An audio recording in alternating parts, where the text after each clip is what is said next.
What is going on, guys? This is Liam from NLS Racing to Gaming. Today we are back with F1 2012. Back in Japan, unfortunately, again, guys, but second on the grid, 12 cars. It's pretty late at night, so I was surprised that we found this many cars, but hey, there's a lot of level 50s in this lobby, so we expected some pretty tight racing. Again, I'm only level 21, so don't expect to win, but here we go, using all the curves off the line, 100 miles an hour, trying to take first place. Do we do it? I don't know. No, Force India does have a little bit more top speed now. We're breaking out of the corner nice and slowly, trying to go far so we'd far out wide so we don't take anybody out. Trying to avoid all that commotion going on behind us, which we do quite nicely. Taking onto the back of Mr. U now. Seems to be getting, again, this is default class, guys, so if we do have some, corners where we're not hitting the apex all the time, it could be down to the fact that the aerodynamics need to be up for this track, or I always find that they need to be up for this track, so here we are, guys. We're going to break out of Mr. U. We don't want to end up hitting into the back when we said about lag. Sometimes it can, it doesn't appear that you've hit him, and actually, of course, you have. So I'm going to try and take the corner nice and early there. Mr. U going straight off into the gravel, so that does give us first place. Braking just halfway through this corner so we can kiss the apex nicely on the left-hand side as we come around this tricky hairpin. Accelerating using maybe a little bit of curves to 100, 120 miles an hour out of the corner now. Kissing the green on the right-hand side, then using all of the left-hand side of the circuit to bring the momentum round and flick the back end of the car into the next guy at the corner. First part of Spoon here, braking nice and early, then feathering it through. Don't need to brake for the second part of Spoon past the DHL board there, and then using all the momentum out of the corner as much as you can gain, and then whether or not you want to, guys, you can use most, if not all, of the curves up this back straight. I don't tend to, but that's just personal preference. No need to brake for this next corner. Flick it nice in. As long as you don't hit the bump on the further to the right hand side of that corner, then you're fine. Brake nice and early so you can sweep past the right hand side of the corner and then the left hand side of the chicane. And again, we've got Luke 1 that seems to be, I'm pretty sure, is one of the level 50s. It's coming up pretty quick on our backside. But here we go now, guys. Hitting 185 miles an hour on the straight.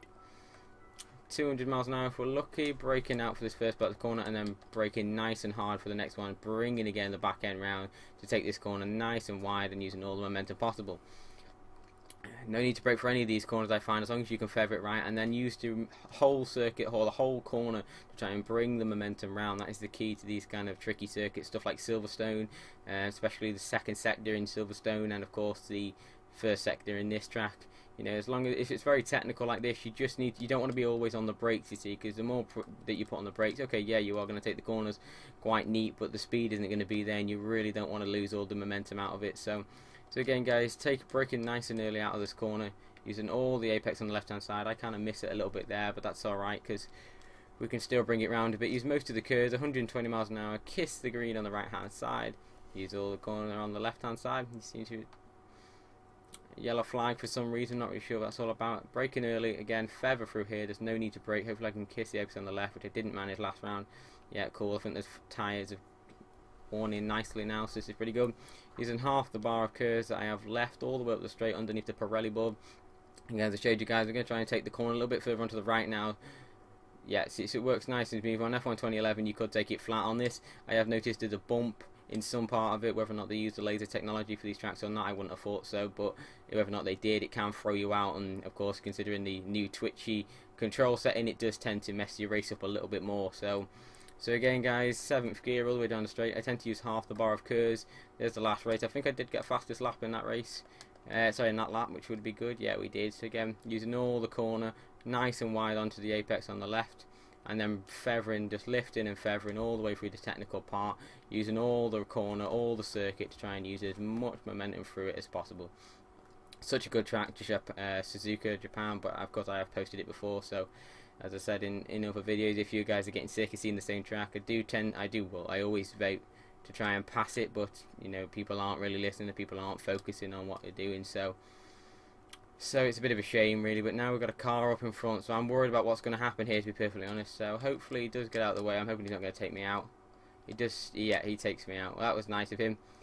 Oh well, guys, it looks like this is going to be a bit of a tricky one to finish, as Luke 1 comes up my inside as some not very nice person tries to take me out, which of course was always going to happen. Hang on, guys, let's just try and focus for this. We got a Lotus here trying to get me a penalty. I don't know what his point is in this game right now, but again, with the cosmetic damage, they can just keep going. People like that, terrible drivers, but what are you going to do? Let's try and use as much curves to get out of the way of him now, because it's not really there's not a great deal we can do. Now he's behind us, he's just going to be constantly up the back of us, but using all the momentum on the left onto the right hand side of the track, braking nice and early for this corner, watching out the people like this idiot don't come straight up your backside and take you out. He misses completely, but he's going to try again for the last part of this race. And yeah, well, there we go, guys. Disqualification for that car. Bit of an idiot, to be perfectly honest, but at least we win. Luke 1 getting a 10-second penalty, so it wouldn't matter too much. Pretty clean racing there, guys. And okay, guys, so here we are for the second race of this video, and we're in a new track, and it's Bahrain, Sakhir. We've not done this race before, so this should be interesting. It is a continuation from last race, so you will see some of the people from the last race. Hopefully it's not that Welsh person that tried to take me out, but let's just see how we go, guys. Alright, so here we go, we're off the line, 100 miles an hour. We've got Luke 1, who was our closest competitor last race, on the right hand side. I'm going to brake early through the corner because I know how tricky it can be, so I'm just going to try and get as many places as possible by going around the outside and things. Things like someone did get taken out there. Take that corner nice and wide. Usually you can take it nice and close, but again I was just trying to avoid people taking me out. This is a tricky corner, guys, because usually I take it this, I haven't played this track before on the multiplayer, and or have we played this on the multiplayer? Actually, we might have played this once before, I'm not really sure, but I don't think I got a video for it though. So yeah, these corners are very technical. You used to have to go all the way up the hill and down, but now they've taken half the track out. I'm not really sure why, but they have done so. So yeah, guys, you want to be kissing these apexes on the right. I'm kind of messing it up here, but I need to kind of get my feet.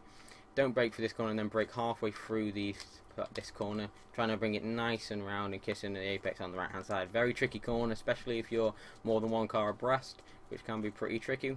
Underneath the Pirelli board now, down to 170 miles per hour.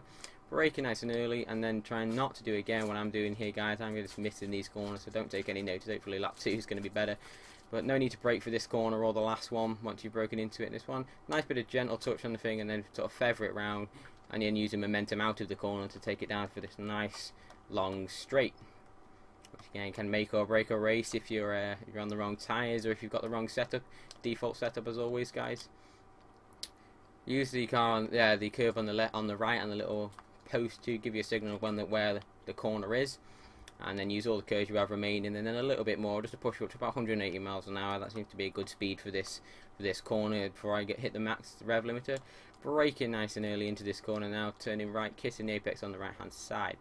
Trying to not spin here, which is what I did a little bit, kissing the apex on the left, or if not kissing it, because of course it is one of those corners that does tend to spin you off.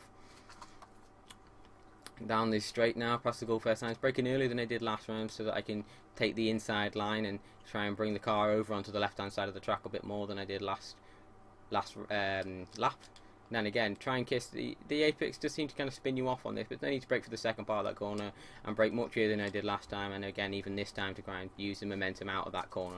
We've got Luke 1, who again was a very good racer last race, so it was a close one for me and him. He's coming up behind me now, so I'm just going to try and cover the inside a little bit more than I usually would, trying not to take him out, of course. If we do, we will just give him the plate, of course. Underneath the Pirelli board again, still in first place at the moment, guys, but this Luke's giving us a nice intense race, which is what we like to have. Doing a bit too wide on this corner. You don't actually need to use that apex. It's just more of a guidance of where the circuit is in comparison to the sand. Using the curb on the right and then braking a little bit less than I did to use the momentum out of this corner, avoiding the gravel trap on the left. Underneath the DHL bulb, a little bit more curves. I just want to use to try and get away from Luke 1 because I know he's in my slipstream, and I don't want him diving up the inside of me, then turning in, not seeing him and taking him out. So, using all the momentum out the corner again. Luke goes a little bit wide, which is what we want to see. Would have been better if it was lap 3 that he did that on, but hey ho, here we go. So, we are now, I think, just under a second, okay, 1.5 seconds ahead of Luke, so we've got a little bit of a leeway. Again, guys, braking nice and early for this corner. It's quite sharp. It's much sharper than you think, to be honest. And then accelerating less, or waiting a little bit more than I did last round, because of course I did spin the wheels a little bit, which caused us to have a bit of a spin, or a little bit of the back end to tail out. So again, brake nice and early. It depends on what your line is. Again, I used to F1 2011. I used to brake late because you were going up on the left-hand side there, which of course you don't do it on this track anymore for the 12 calendar. Taking a much better line through there, and then not braking for this corner, using all the circuit to gain as much momentum and as much speed out of the corner. Same process as always here, guys, underneath the UBS board. Braking only midway through this corner, and then trying or feathering at least just to try and take the inside of this corner, which I don't do too badly. Still a bit far over. Kind of saved a little bit more curves on this race just in case Luke tries something up the inside as on the pit straight, or of course this one. Now I'm going to brake early into this corner so I can take more of a line and then accelerate harder out of the corner and up onto the right hand side. It seemed to work a lot better than it did the last 2 laps. No need to brake for this corner. Using a bit too much curb on the right, but that's alright because we seem to be a bit further ahead, so that's okay. Kissing the corner on the right hand side. Half a bar curve now, saving a little bit for the home straight just in case we mess up the last corner. So hopefully guys, if all goes well in this last corner, which it seems to have done, then we should be taking this home for 2 wins in 2 races, guys. So as I said, hopefully you guys are still enjoying these F1 2012 vids. If you are, just please remember to rate and subscribe, and I'll put them out daily or as much as I can. I didn't put one out yesterday due to my HDPVR not picking up the video, but there we go guys, first place in Japan and first place in Bahrain. What goes on? Rolling stones of the raptor, not bragging. Look bigger than Jagger, not sagging. Spell it backwards, I'ma leave it at that. That ain't got nothing to do with rap. Check the facts, expose those cats who pose as heroes, take advantage of blacks. Your government's gangsters, so cut the crap.